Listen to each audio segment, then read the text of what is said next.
우리는 이제 어제 예레미야 애가를 보았고요.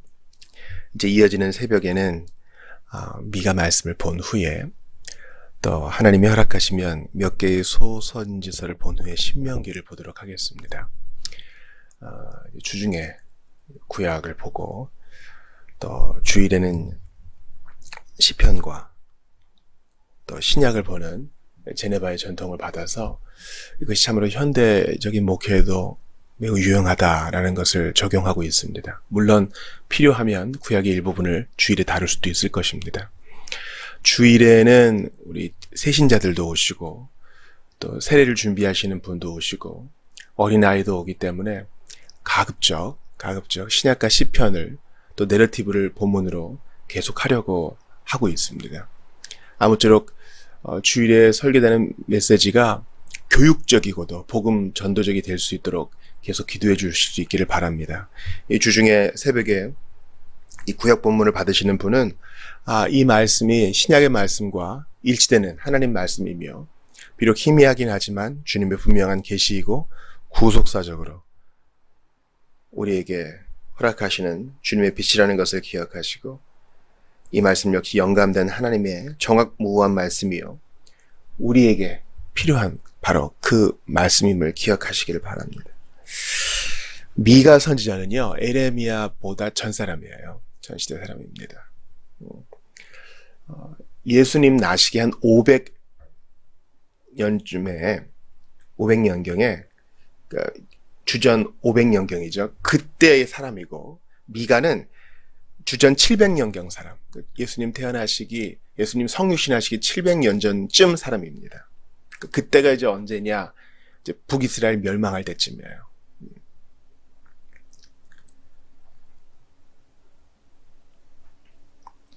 미가는 이사야와 동시대 선지자입니다. 이사야는 이제 대도시 주변으로 중심으로 사역을 했다면은 또 출신도 그렇죠. 미가는 그렇지 않았습니다.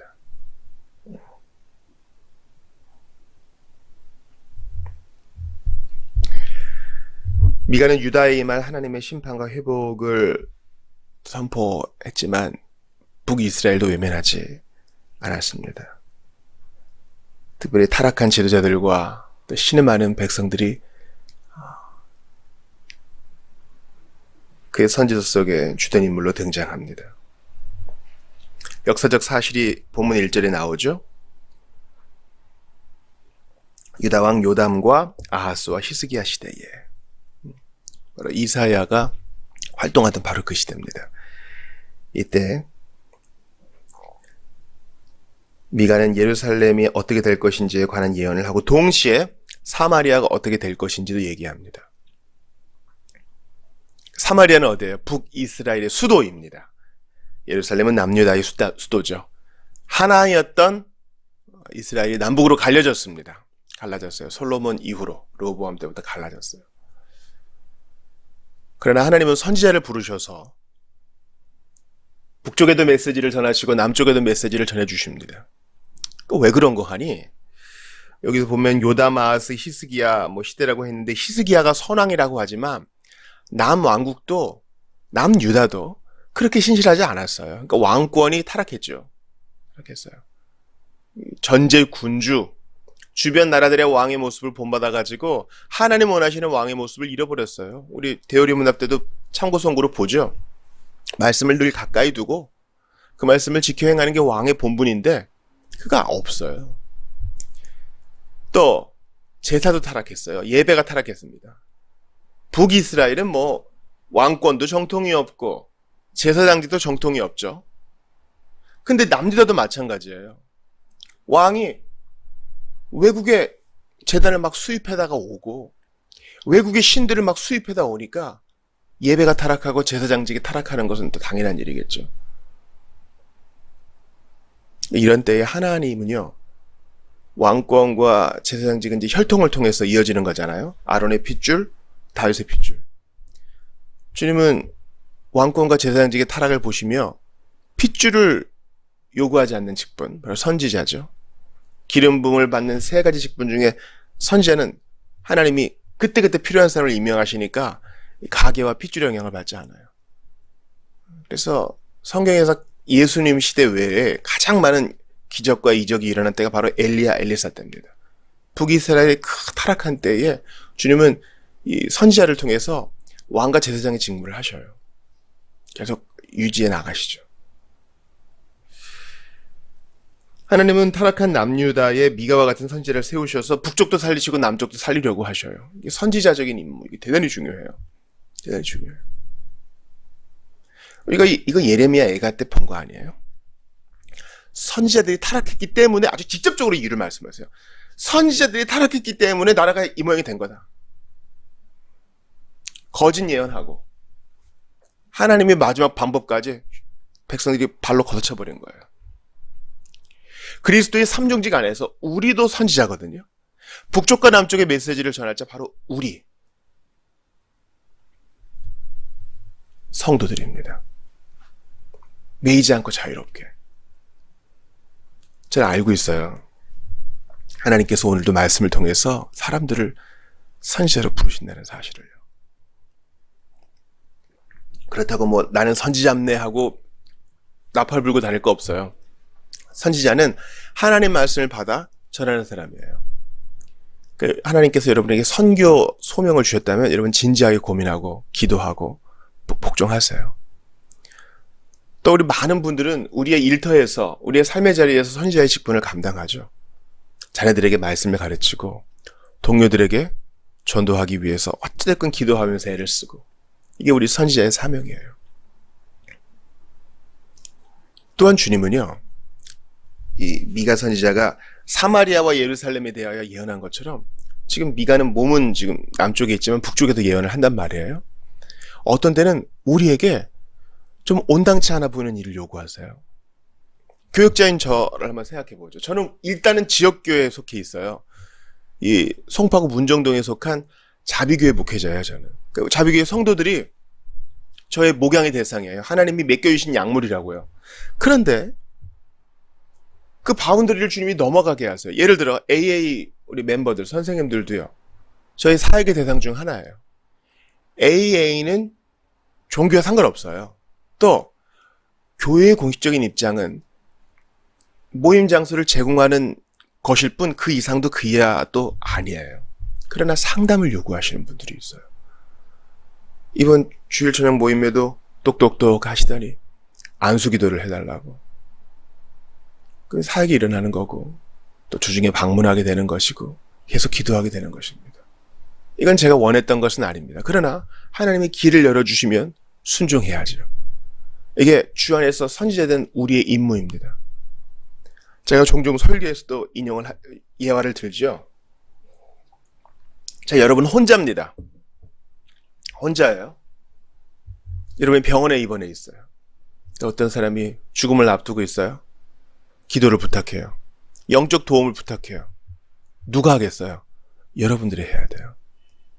여러분들이 직장과 가정을 떠나 있는 바로 그 순간 여러분이 주 안에서 영적 선지자 직분을 행할 바로 그때예요. 그때 오늘 하지만 예수님이 우리를 위해 십자가에 달려 돌아가셨습니다. 누구든 그분을 믿고 회개하면 죽음의 문제를 해결받고 영생을 누립니다. 이 간단한 복음 제시만으로 우리는 선지자 직분을 감당하고 있다 볼 수 있는 거예요. 미가 선지자처럼 말이죠. 하나님께서 매우 진노하세요. 4절 보세요. 얼마나 진노를 하시냐 하면은 그분의 발밑에서 산들이 녹아내리고 골짜기들이 갈라지니 마치 밀랍이 불 앞에서 녹아내리는 것과 같고 물이 비탈로 쏟아지는 것과 같다. 심판의 날이 이래요. 산이 녹아내리고, 야, 이거 무슨 상상이나 할 수 있어요? 산이 녹아내리고. 근데 그 이유를 미가 선지자는 5절에서 이렇게 말해요. 이러한 재앙이 일어나는 것은 모두 다 야곱의 허물 때문이고 이스라엘 족속의 죄악 때문이다. 야곱의 허물의 본거지가 어디냐? 그도성 사마리아가 아니냐? 유다의 산당 곧 유다의 우상 숭배의 온상이 어디냐? 그도성 예루살렘이 아니냐? 그러니까 남쪽과 북쪽 다 우상 숭배에 빠져 있다는 거예요. 이런 우리가 어제 북한을 위해 기도했잖아요. 북한 성도들 가엾죠? 불쌍하죠? 인간적으로 하대하라는 뜻이 아니에요. 객관적으로 불쌍한 거예요. 우리 주일 오후 모임 때 탈북자 손님을 맞았던, 고객을 맞았던 우리 지체가 나누었죠. 객관적으로 힘들어요. 잘못된 공산주의 정권에 농락당하고 있잖아요. 그 자체가 하나의 우상숭배예요. 배교죠. 그 부흥의 온상지가 지금 우상숭배 단지가 됐잖아요. 근데 남쪽은 어때요? 우리나라는 뭐 괜찮아요? 우리나라는 지상낙원이에요? 우상숭배하면은 대한민국 아니에요? 정말 큰 문제예요. 지금 그 5절에서 야곱의 허물, 이스라엘의 죄악 이렇게 얘기하면서 우상 숭배의 온상이 바로 예루살렘이라고 얘기해요. 우상 숭배의 온상이 예루살렘이래요. 마치 이런 거예요. 전 세계에서 일어나고 있는 모든 부패와 타락은 기독교에서 일어나고 있다. 이렇게 얘기하는 것과 비슷한 말이에요. 우상 숭배의 온상이라니요. 예루살렘에는 성전이 있고 제사장이 있고 왕이 있는데, 근데 영적 현상이 지금 현황이 이렇다는 거예요. 이게 사실이라는 거예요. 그러니까 우리가 정신을 똑바로 차려서 먼저 우리가 하나님 말씀을 붙들고 또 그 말씀이 우리를 붙들고 우리가 사로잡혀서 어떻게든 영혼 살리는 일에 우리들 들여야 되지 않겠어요? 우리 돈 많이 벌어서 펑펑 쓰고 살려고 이렇게 사는 거 아니잖아요. 하나님이 우리를 살게 하시는 동안 만나게 하는 상황과 사람들이 있어요. 그때 메시지를 전하는 거예요. AA 모임할 때 제가 깜짝 놀라는 게 있어요. 그들이 할 일은 뭡니까? 아직도 고통당하는 알코올 중독자들에게 메시지를 전하는 것이라고 얘기해요. 이거 무슨 신앙 고백 아니에요? 이게 사실 우리가 할 일이에요. 지금도 허물과 죄로, 우상숭배로 하나님 없이 고독과 슬픔과 허무함 가운데 죽어가는 이들, 이미 죽은 이들에게 예수는 왕이시다, 예수가 주이시다 메시지를 전하는 게 우리 일이에요. 결과는 주님께 맡기고. 정말 이 땅의 영적 상황이 땅에 떨어지고 있어요. 죽음? 거짓말? 타락? 이게 너무 아무것도 아닌 것처럼 이 문화의 공기를 타고 우리를 옥죄어 오고 있어요. 정신 똑바로 차려야 돼요. 우리 에스겔이나 에레미야나 또 엘리야도 그렇고요. 좀 특이한 행동하죠. 왜 그래요? 세상이 지금 난리법석이니까 특이한 행동으로 반대 정신으로 살지 않으면 우리 못 살 지경이 됐어요. 그러니까 여러분, 예수를 믿을 때 제대로 믿으셔야 돼. 주일 성수를 제대로 하셔야 돼요. 하나님을 섬기는 걸 제대로 하셔야 돼요. 티나게. 그럴 필요까지 있을까? 왜 그러냐면 세상이 지금 반대급부로 극악으로 달려가고 있기 때문에 우리가 여기 속하지 않으려면, 떠밀려가지 않으려면 정신을 똑바로 차리고 우리 조금 좀 과해야 돼요.